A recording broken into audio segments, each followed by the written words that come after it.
शिरपूर शहरात एका अल्पवयीन मुलीचा विनयभंग झाल्याची धक्कादायक घटना 4 जुलै 2026 रोजी घडली। या प्रकरणी एका युवकाविरुद्ध रविवारी शिरपूर शहर पोलीस ठाण्यात पॉक्सो कायद्यासह विविध कलमान्वये गुन्हा दाखल करण्यात आला आहे। पोलिसांनी दिलेल्या माहितीनुसार 4 जुलै रोजी दुपारी सुमारे 2:30 ते 5 वाजण्याच्या दरम्यान शिरपूर शहरातील निमझरी नाक्यापुढे निमझरी गावाकडे जाणाऱ्या रस्त्यालगत असलेल्या भंगार गोदामासमोरील पत्र्याच्या खोलीत ही घटना घडली।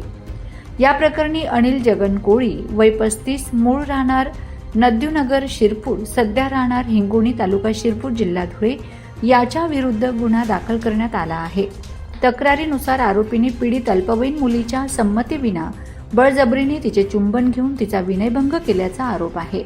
या घटनेप्रकरणी शिरपूर शहर पोलीस ठाण्यात आरोपी विरुद्ध विनयभंगासह पॉक्सो कायद्यान्वये आणि इतर संबंधित कलमांखाली गुन्हा नोंदविण्यात आला आहे। पुढील तपास महिला सहाय्यक पोलीस निरीक्षक वर्षा पाटील करीत आहेत। माझा खानदेश न्यूज ब्युरो शिरपूर।